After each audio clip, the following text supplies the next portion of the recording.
Hey there, Maricopa. This is Maria Poor. I am one of the Cultural Affairs and Arts Committee members for the City of Maricopa. And here today we have one of our local artists creating one of the beautiful signal box portraits.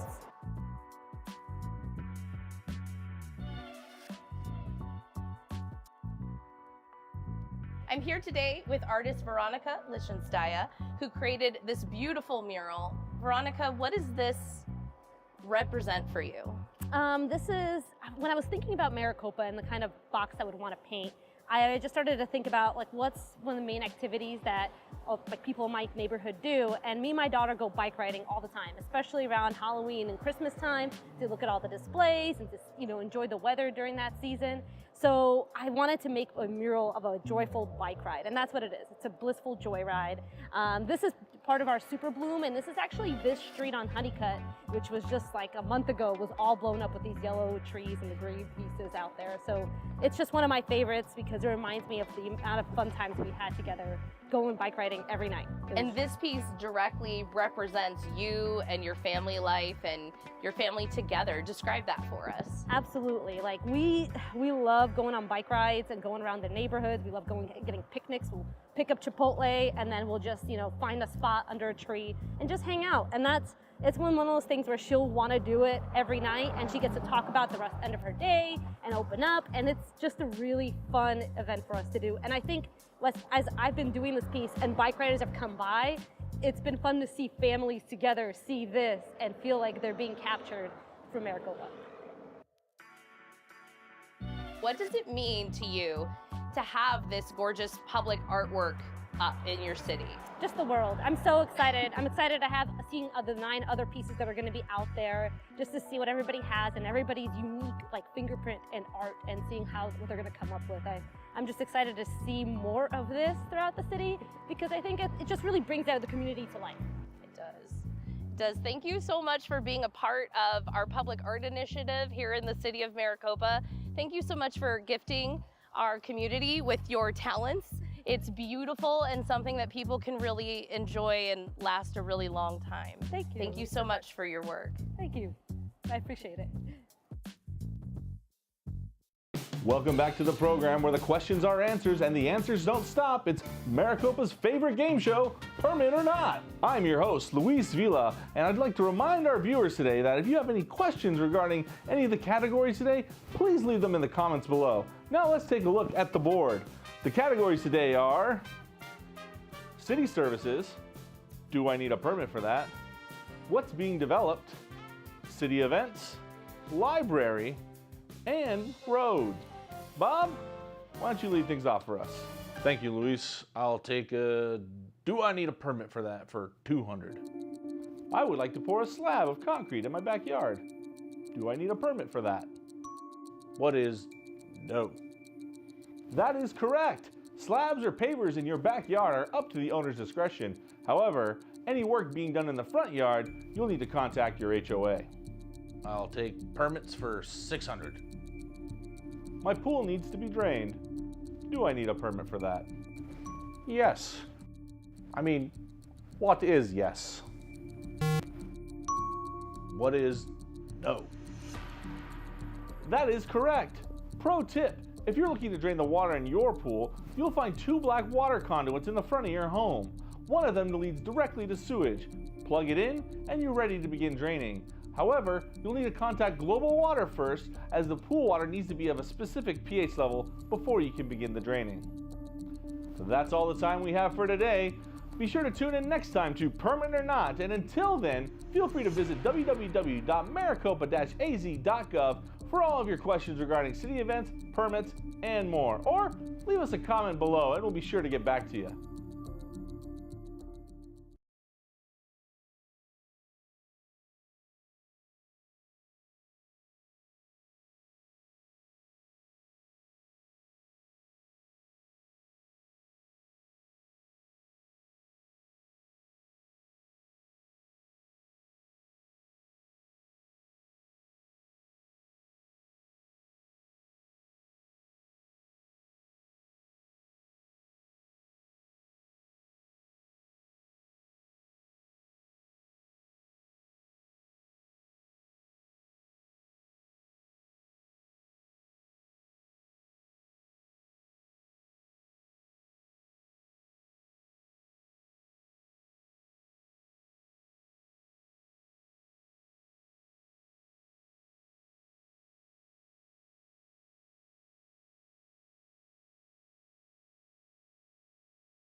Good evening, all. I would like to call to order the City of Maricopa, this Transit Advisory Committee. The date is Monday, December 11th, 2023. It's 6 p.m. Having called us to order, roll call, please. Commissioner Brems. Commissioner Juarez. Here. Vice Chair Robertson. Here. Chair Yoakum. Here. Commissioner Singleton. Here. Commissioner Irving. Commissioner Hughes. Here. Chair Yoakum, of a quorum. Thank you. We're going to have the invocation, which I will give this evening, and the pledge will be given by our Vice Chair. All rise if you're able, please.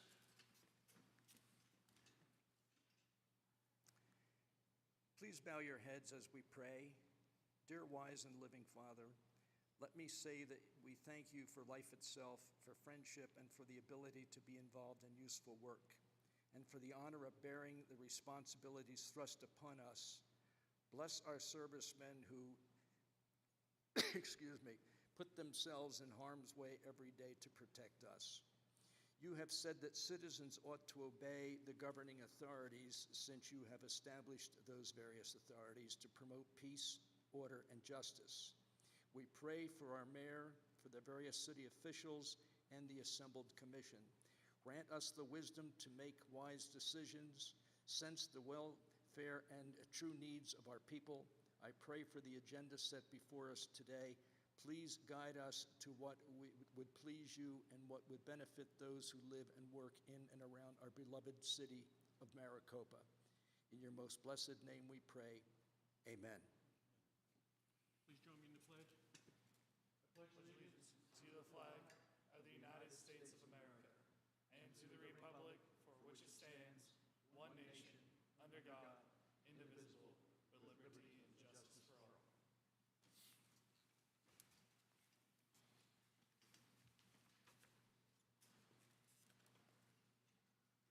I would like to take the pleasure of introducing the new member to our commission, Robert Burns. He is Assistant Director of Special Projects and Strategic Initiatives at the Arizona State University Police Department. He was appointed by City Council person, Ms. Lieberman. She states that Robert's direct answers, long history here in Maricopa, professional experience, and his vision for the future is what sealed my decision to appoint him. He previously worked as a special project coordinator and police aide for ASUPD. He also is pursuing a doctorate degree in leadership and innovation at the university. In his application, he mentioned one of his main drives was to serve on the zoning board to advocate for families. Quoting, "I am to bring the perspective of family-centric planning to the forefront, ensuring that today's decisions resonate positively with the families of Maricopa, enhancing the quality of life for all residents now and for generations to come." So join me in welcoming Robert Brem to the commission.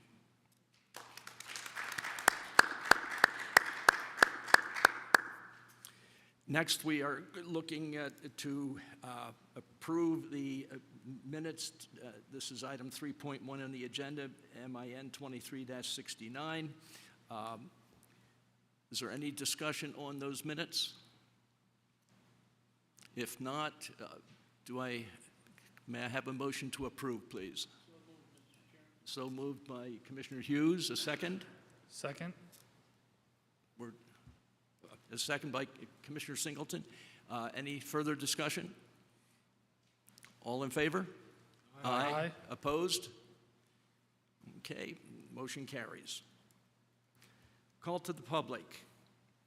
The procedures to follow if you address the committee are: the committee requests that you express your ideas in 5 minutes or less and refrain from any personal attacks or derogatory statements about city employees, a fellow citizen, or anyone else, whether in the audience or not.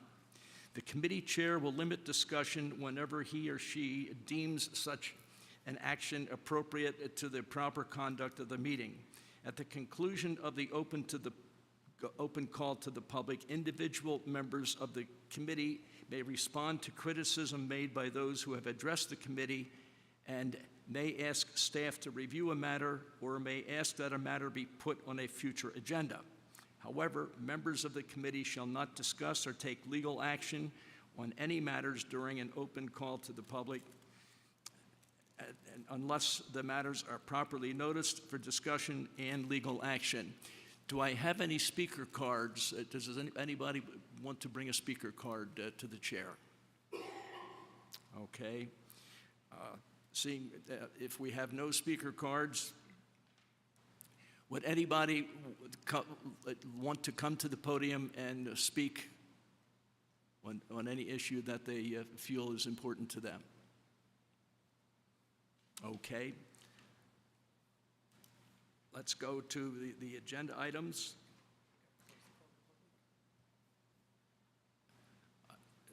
I don't, do we need a call to the public? Just did. Mr. Chair, you just had do the we, call. do we have to close the call? No, you can just No. move on to the next agenda Okay. item, 5.1. Okay. 5.1 TRA 23-04, the committee shall receive an update on the Maricopa Express Transit, which is known as MET, operations and other news from Transit Supervisor Tony Flood. The Transit Advisory Committee is required to meet quarterly per ADOT 5311 grant requirements, presentation only.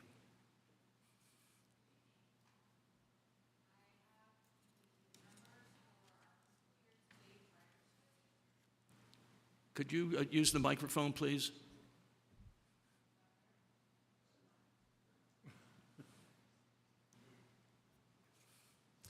I have the numbers for our fiscal year '24, which starts July 1st through November, for the total bus riders and for the total dial-a-ride. And then I added fiscal year '23 last year so that you could kind of compare where we're at.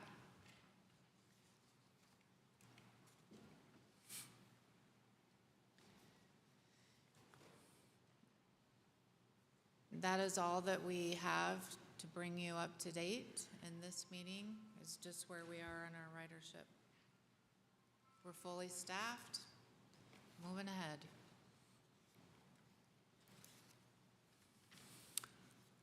Are there any questions, concerns? Yes. Okay, Tony, I remember the last meeting we had, we talked about the staff that we have right now to support the transportation of our citizens, either whether it's dial-a-ride or it's through the bus. And there was a question raised that possibly you need another driver or another bus. And then the request that came back from the commission was to supply data that would look at, say, at least an entire year, so we could tell where the peaks and valleys were as far as the ridership to justify maybe getting an additional driver or additional bus. Just as a quick look over at some of the numbers, it looks like the ridership actually fell a little bit. And I'm just trying to grasp, based on our conversation we had last time, were you having just peaks during a certain week in a month or certain days in a week? Or how are we going to justify getting another person The on only the bus? thing we have to go by is this breakdown of the ridership. Uh-huh. Okay. Yeah, because if I look at these numbers right now, you look at year 23 and year 24, it looks like, just raw numbers, looks like there's an 8,000 person drop as far as ridership.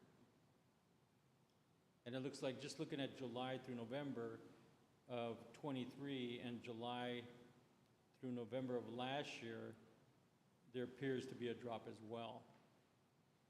So my Right. question continues to be is that where are we trying to justify that the numbers are actually reflecting that we need more people or another bus? I'm not sure. Okay. Like, this is the ridership numbers. We currently have 2 dial-a-ride drivers and 1 fixed route driver. So are you falling short as far as the staff you have? Because that's what we understood from the last meeting we had. The issue with the last meeting is that the route was longer than, more than 40 hours a week. Right. And the drivers did not want to work overtime, so we took that last hour off. Okay. Because I think based on the request we made is kind of to give us something that would reflect what the increased need for additional staff for another bus. But now I think I understand what's being presented is the number of hours that the drivers are working to meet the load of the customers that they're carrying is the problem. So they're working too many hours in a day. Like there's some, I think you mentioned something about some of the drivers not taking their lunch and then working an extended day. Yeah, that's what previously happened, so then we took that last loop off. That was what I had on the agenda item to approve, so that they were only working 40 hours a week. Okay. So do you think there's still a need based on these numbers to increase staff so you can make future adjustments so these guys don't have to work beyond their 40 hours? So now they're not working beyond their 40 hours. Okay. The only thing that may help us is having maybe a part-time backup driver when people call in sick or have vacation days. We'll offer less dial-a-rides so that we can accommodate the driver with a sick day or vacation time. So the additional person would kind of allow you to maintain the same level of service that you're providing right now. Okay. Okay, thank you.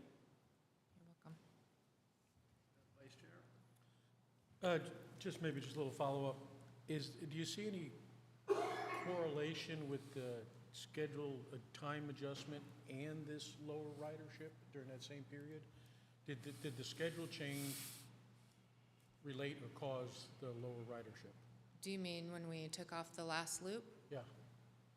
We did an analysis to see what was better to take off the first loop or the last loop, and many times we didn't have any riders on that last hour of the day.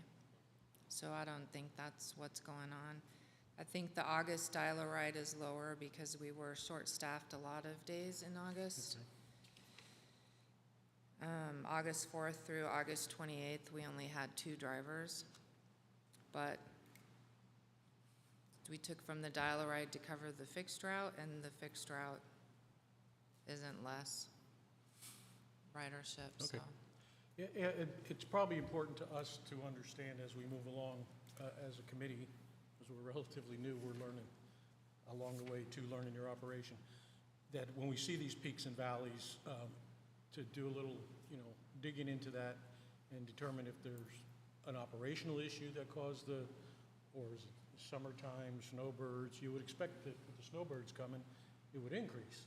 That would be the logical, but we're seeing a little Well, bit I of a don't decrease. have any way of knowing if people are snowbirds. Right, no, I understand. It's just a correlation that I'm looking for, if there's anything that we could do to help if it was something that could be fixed. If it's just an anomaly that happens, it's fine. Yeah. If we start seeing this year after year during a certain period of time, then we might be able to correlate. So we just want to be able to help you Okay. move forward with the program if there's something that could be adjusted. So, last question, how's your right turn only working I out? think it's great. It's added about 5 minutes to the hour, so that helps the driver, and I've had drivers that are happy with the change. It feels more safe, I think, Good. than them pulling out against traffic to go left, and a little bit of a cushion. Perfect. 5 I think that minutes. was a good catch, Yeah, I that you think guys that was a good recognized that change. and adjusted. Good job, thank you. Thank you. Yes, Commissioner Hughes? Yeah, thank you very much. I'm just wondering, I've noticed the amount of traffic, like what time do the buses hit the street? The fixed route starts at 8. 8. Are you incurring a lot of traffic jams at 8 o'clock? I know at Southern, it's horrible between Tortosa and 347.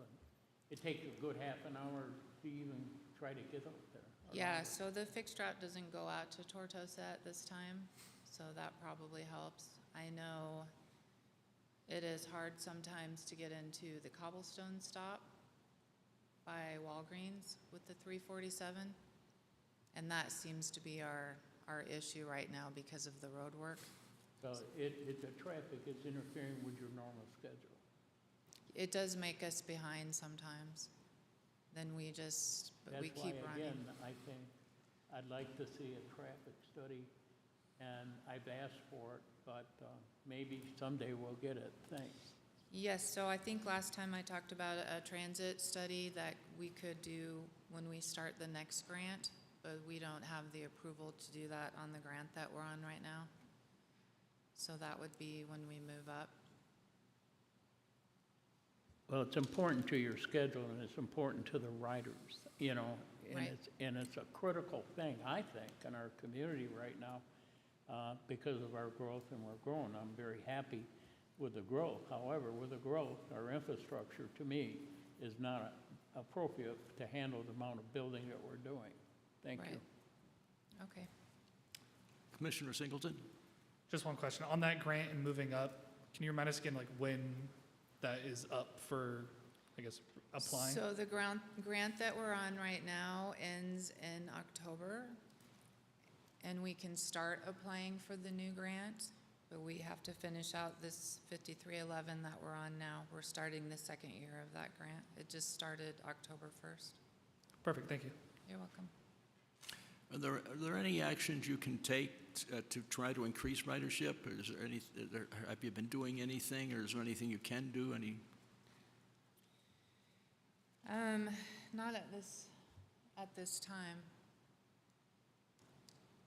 I think our dial-a-ride schedule is full, like the girls. Your what? Our dial-a-ride schedule is usually full. The girls take every 15 minutes, we book a ride, and they alternate, so they do have time to get to Tortosa and different places and assist people with ADA. So I do turn some people away, so I'm afraid if we tried to advertise or get more people, we'd have the same issues that we have right now. Okay. Anything further from the commissioners? Yeah. Ms.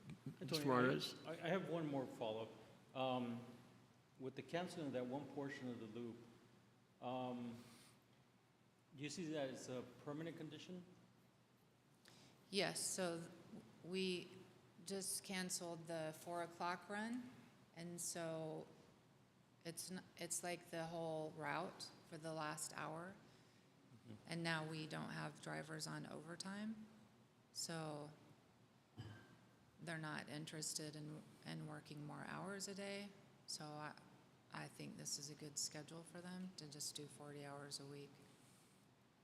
Okay, and then also, I think I heard you say that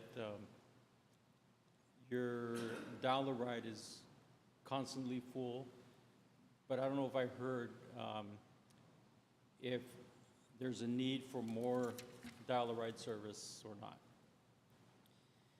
Well, we can't accommodate more people with the staff that we have. Mm-hmm.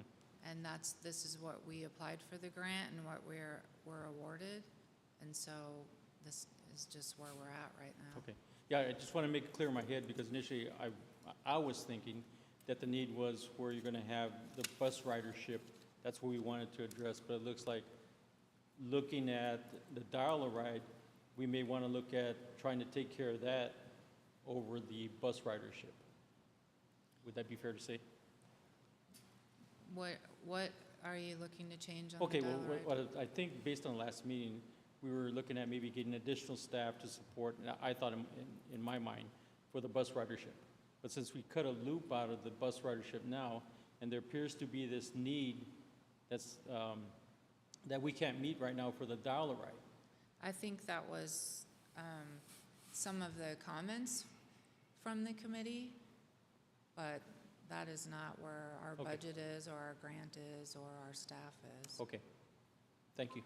You're welcome. Thank you, Commissioner Ruiz. Any other? I just have, When we commissioners rode with you on, I think it was June 26th, one of the questions or suggestions, I should say suggestions that was made, and it seems to me as though maybe budget and drivers would be prohibitive, but we talked about considering two buses going in opposing directions to lengthen the route while reducing waiting times at the same time. Have you given that any thought? Do you have the wherewithal? Do you have the resources to do that? Mr. Chair, if I might, it might be beneficial because that's not agendized, but I think you could direct staff to put that on the next agenda item. Okay. To have that kind of debate. So I just wanted to make sure that it's properly agendized, and so public knows what we're going to be discussing, possible changes to the route. It may not be an action item, it may just be a discussion only, but you can, if you'd like to, you could direct staff to do that. Okay, will do. Thank you. I have nothing further. Anything further from the commissioners? How about anybody in the audience want to ask Tony any questions or have any suggestions, whatever, in the spirit of a call to the public? No? Okay, let me get back to the agenda here. Thank you. See you on the bus.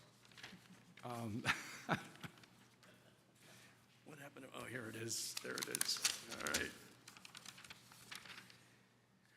That having been said, I think that we've done what we have to do.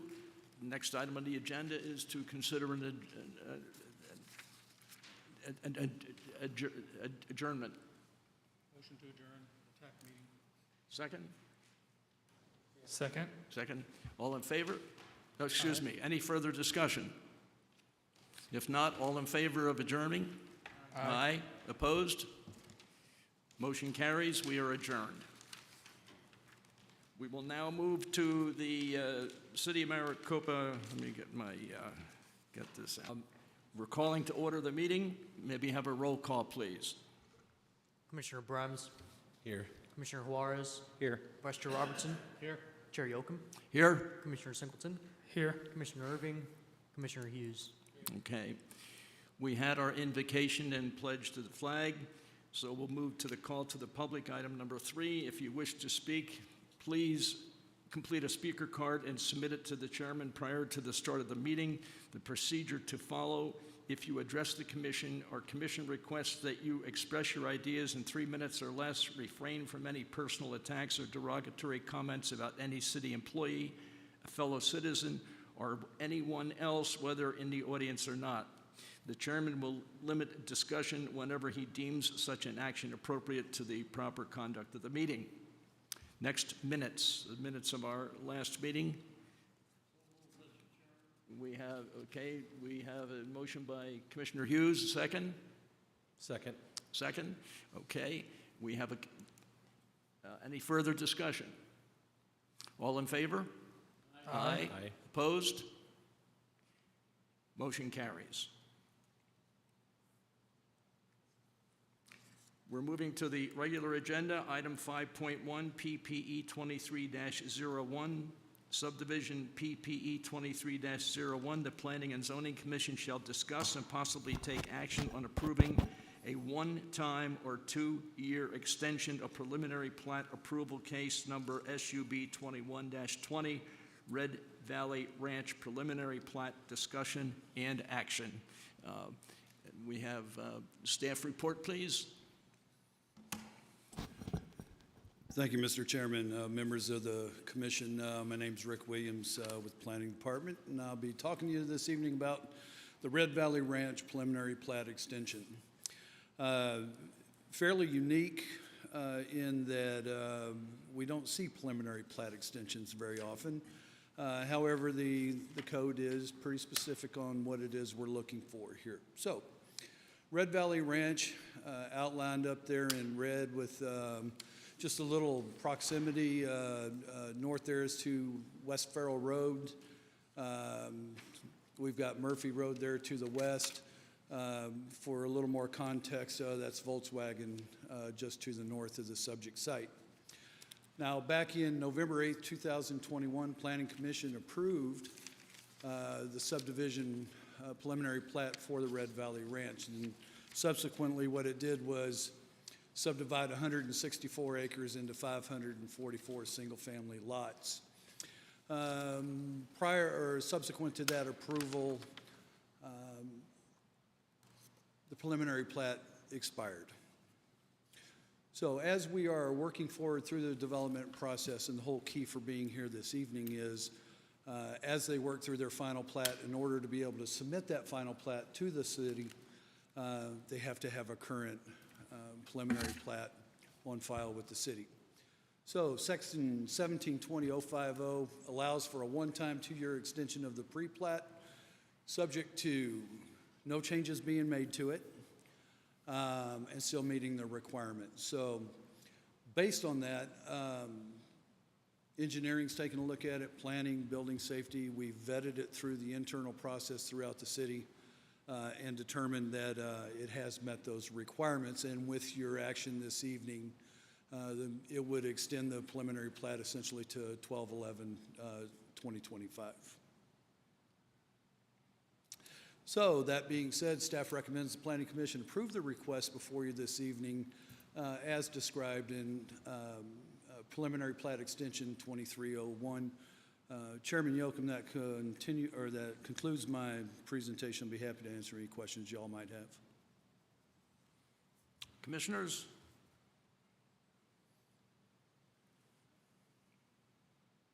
Nope. If we have no discussion, does anybody, and do we have anybody in the audience who would like to make a comment, have a question for either for Mr. Williams? No? Okay. I think then we're ready for, yes.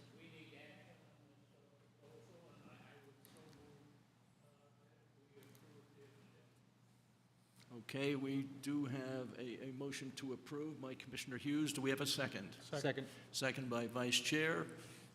Any further discussion? All in favor? Aye. Aye. Opposed?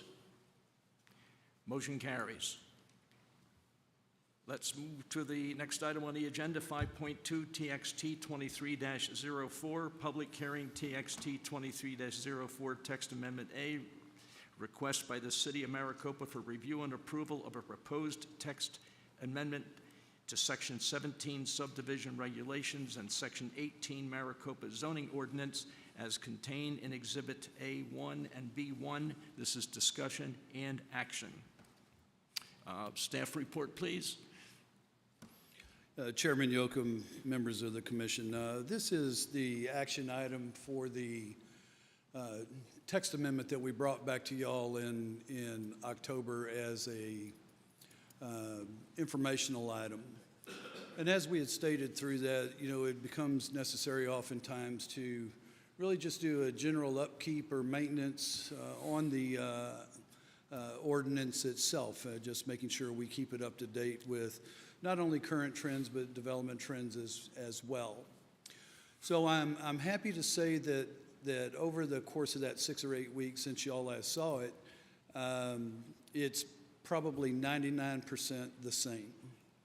However, being that it is a living document, and my goodness, seems like it's changing all the time, there are a few items that we have included and deleted from the document itself. So I would like to just briefly touch on those, and then I'll be happy to answer any questions that y'all might have. The first one, starting with Section 1813.03 of the Planning and Zoning Commission. I wanted to start with this because two things. We had previously omitted a word that, three-letter word that should have been in there called not, which we had a nice discussion about, and then Rick Williams, your planning manager, went back to his office and forgot to add it in. So based on conversations that we had earlier today, we have made those changes. And as we move forward, I assure you that that three-letter word is tucked right in there where it needs to be. The other reason I wanted to start with this is because we had a discussion back in October about nepotism. more specifically in-laws, and why we excluded that from the provision. So I went back and talked with Tina and talking with Nick, representatives from the legal department. What we had determined ultimately was that that exact verbiage was used in other places within the code, more specifically in Section 2 and Section 5. And so in order to keep that consistent across the board, we kept the language as the same. So, we felt that it covered what we needed covered, and it was consistent with what was written in the other sections as well. So we decided to leave it, and that's why the word in-laws is not included in that. Okay? Additionally, as we were working through this, we ran into a little kind of snafu, or just some murkiness with our temporary signs. And you may remember this because we just updated temporary signs not long ago. Well, we missed two simple little items in there when we upgraded that. And one was talking about specifically where temporary signs could be located, which was on public or on private property. So we just added that in there to make it crystal clear that it can't go in public right away, it can't go anywhere, it's got to be on private property. The other thing we did, there are specific, excuse me, there are specific time requirements with that, with those signs, and they do expire. They're not good for all year long. However, we had a reoccurring issue where it wasn't crystal clear that each time that expires, it requires a new permit for that. So we went in and added that in as well. Section 18-135, the decision-making powers. This one's going to hit pretty close to home because what we did was we found a little spot in there where it identified the city council as the decision-making body for preliminary plats. That is not correct. So we fixed that as well.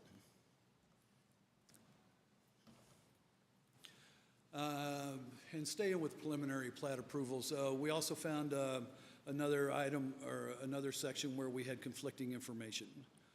So the Section 17 of the subdivision code said one thing that conflicted with Section 18 of the code. More specifically, PADs. We know that through the zoning process, they require a neighborhood meeting. Every single rezoning that comes here does that.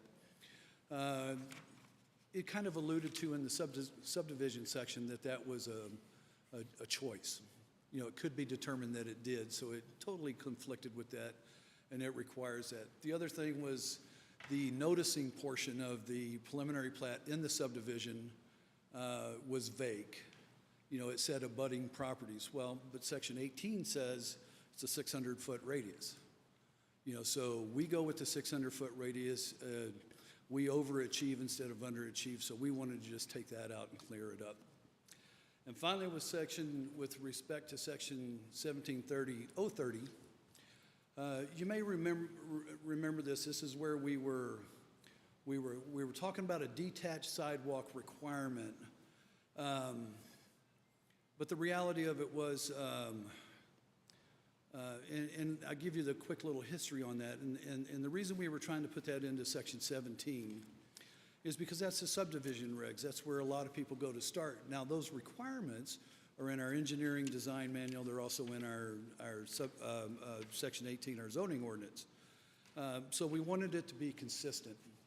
The reality of it is trying to put it into that section, the sidewalk requirement, it was not the right place to put it, and it was confusing. And Mr. Ashley from the Home Builders Association was the one who actually pointed it out, and the more I looked at it, I said, you're right, doesn't work. So what we did was we just removed that from the request before you this evening, and it makes much more sense. So we just added a simple little statement that says, constructed to city public street standards and specifications to the street location and arrangement section of the subdivision codes. And so when you see that, it makes it crystal clear that you have to build the city street standards. Well, when you go to city street standards, there are all the detached sidewalk requirements.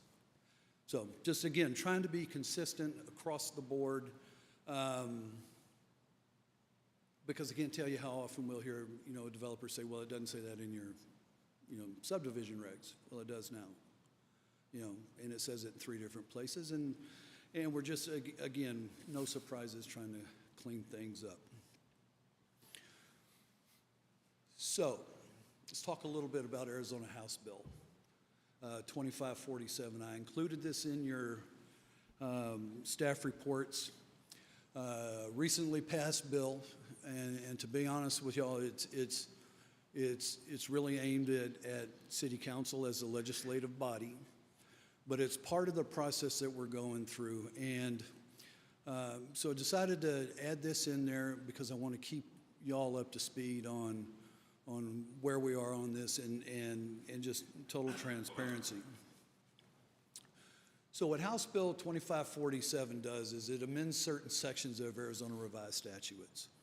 And it added in there that before adopting any zoning ordinance or zoning ordinance text amendment of general applicability, the legislative body of the municipality shall consider a housing impact statement regarding the impact of the proposed zoning ordinance or zoning ordinance text amendment that shall include the 3 items that are listed up there.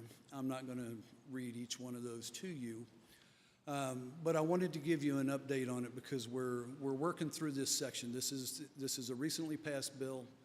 I've done tons and tons of text amendments in my career. It's the first time I'm having to write a housing impact statement to justify those or to, just address the concerns from the from a legislative standpoint. I included in your packets this evening with the summary as to kind of where we are at with this. Working with Nick, working with Tina, still a work in progress. Now we're going to take this to, our target date right now is January 16th for City Council action. So we've got the next couple of weeks to work our way through this. The majority of the items that are contained within this text amendment this evening, 9 out of 10 are not applicable, and even the ones that are in the subdivision regs are directly impact. So I wanted to make sure we're all on the same page. Y'all know where we are, and let you know that it's still a work in progress, and we'll have it. We should have it finalized, definitely have it finalized before we get to the 16th. So just from a public outreach standpoint, we posted these amendments and we've continued to update them on our city website since October 24th. We notified the League of Cities and Towns. We also notified the Home Builders Association. I have not had any communication with anyone other than the Home Builders Association. Mr. Ashley with that group was kind enough to reach out. We had some good dialogue. Like I said, he really had some nice comments. And I would say it was a collaboration between, myself, the city, and him. So that's exactly what, the public outreach is supposed to do. It's been posted in the newspaper since November 20th.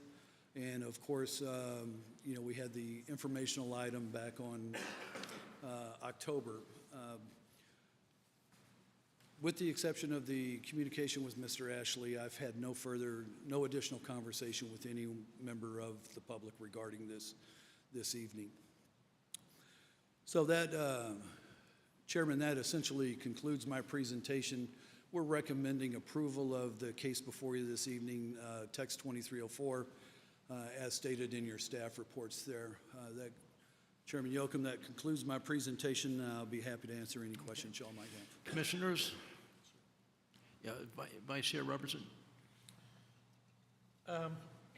Just to make sure I'm not confused, you're asking us to approve a text amendment that doesn't have the housing impact language in it yet. Mr. Chair, Vice Chair Robertson, I can answer that question. So that's partially correct. As a recommending body, staff is presenting this, seeking a recommendation of approval for council. One of council's requirements per statute is to have the housing impact statement for each of these text amendments, which staff is working on and which will be completed prior to presentation at council. Staff has prepared this, and it has kind of a summary of what the impact would be and there's just more information that needs to be added to that. So we're working through that right now. Okay, so it sounds like you affirmed my statement. We're going to approve something that's missing an item. But it's not an item that's for consideration for P&Z. So it's a council consideration for the housing impact statement. Okay, got it. Thank you. Commissioner Hughes? Yeah, thank you. Of course, in the state of Illinois, I am used to impact statement because we've done that a lot of years in the state of Illinois.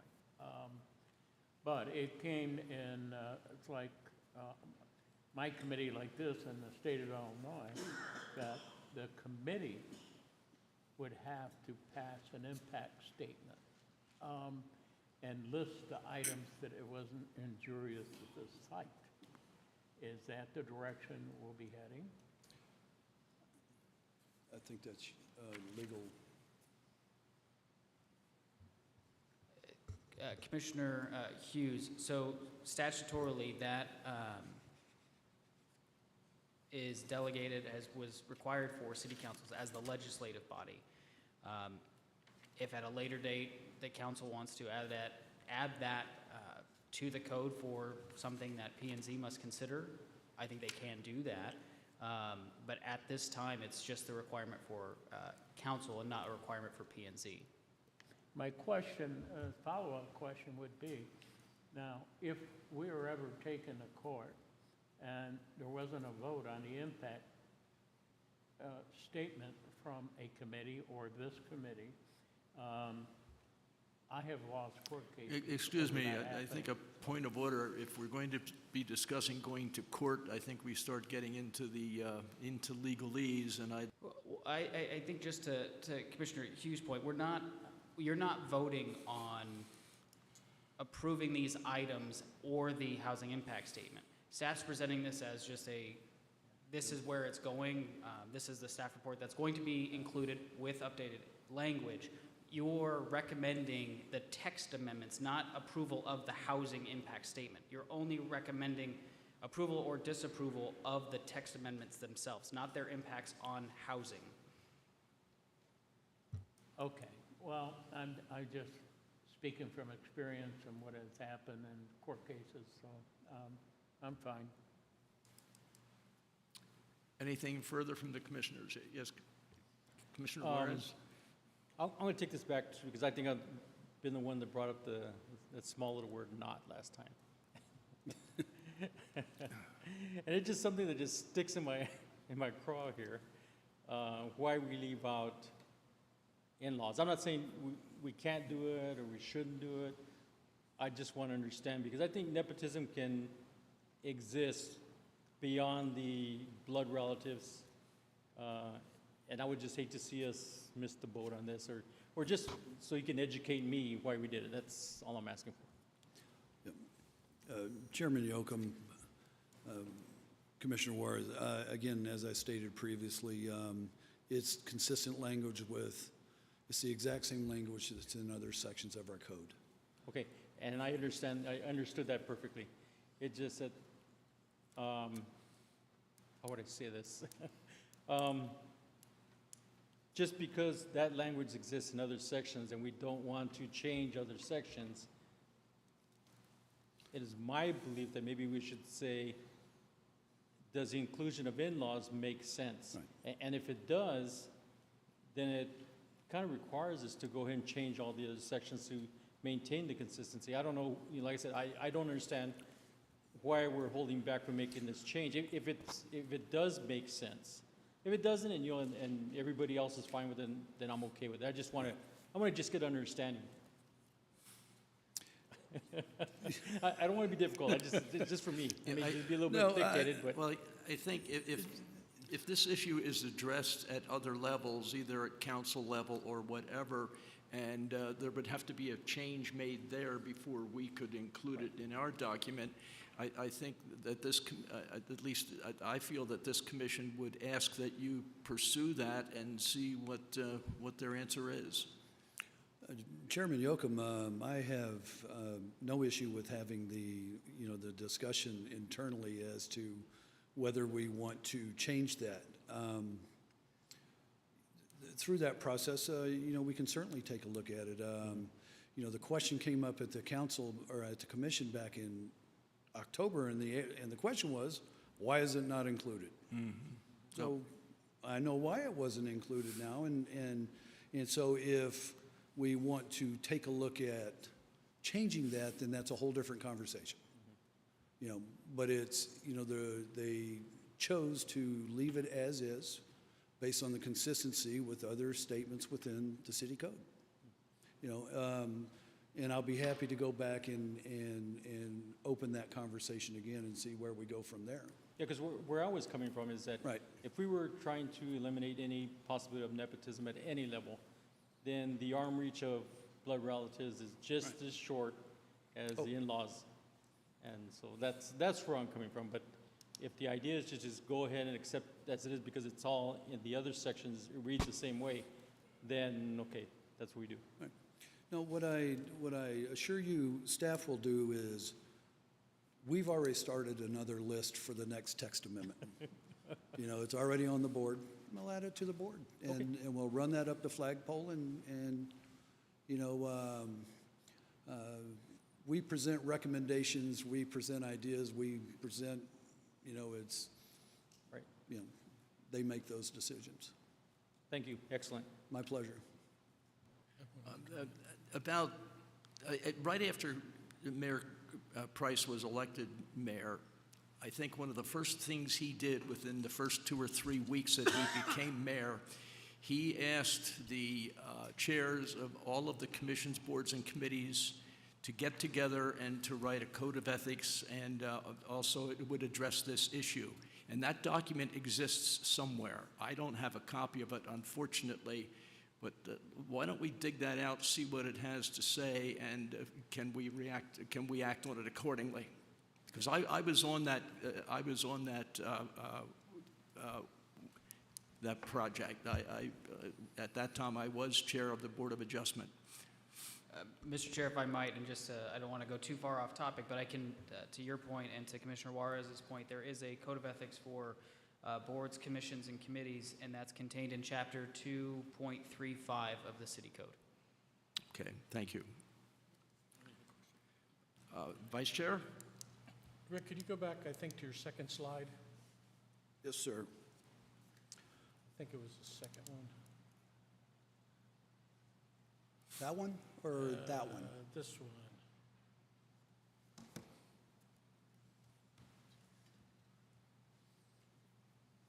Okay, no comment.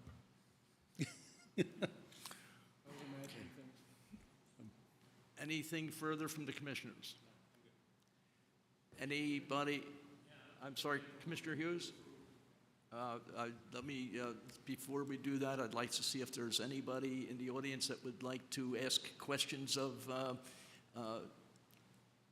Manager Williams. Yes, Mr. Chair, this is a public hearing. Okay.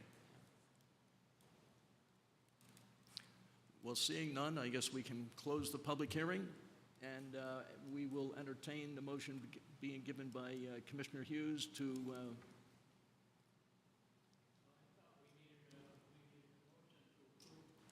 yes.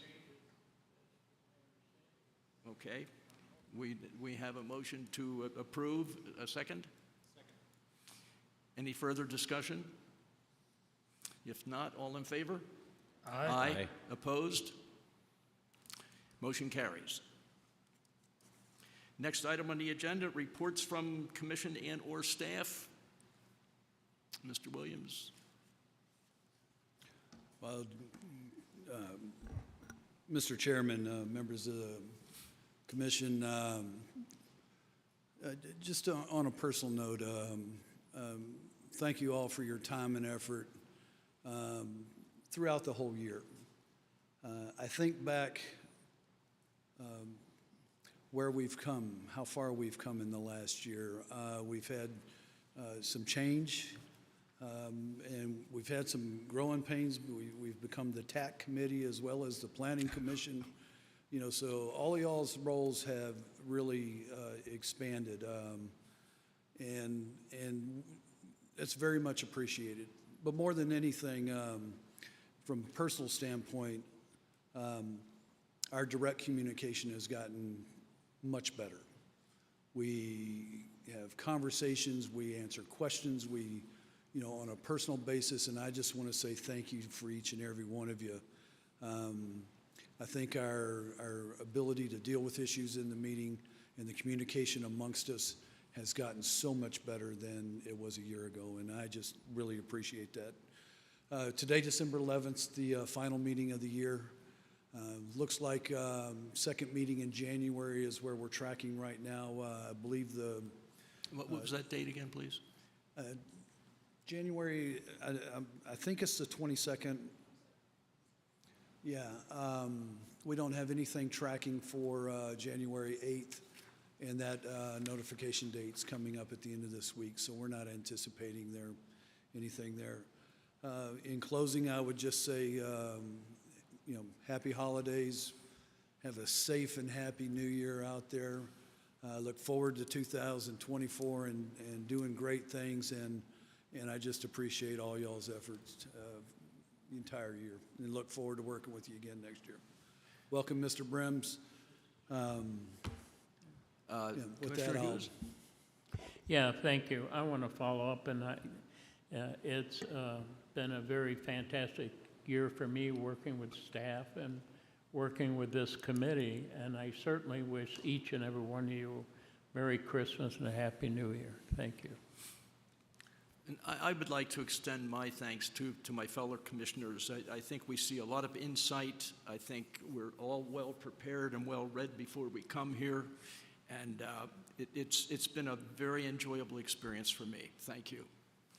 If we have nothing further, we don't have to go into executive session. So I think we're looking for a motion to adjourn. So moved. So moved by Vice Chair. Second? Second. Second by Commissioner Singleton. Okay. I'll just consider us adjourned.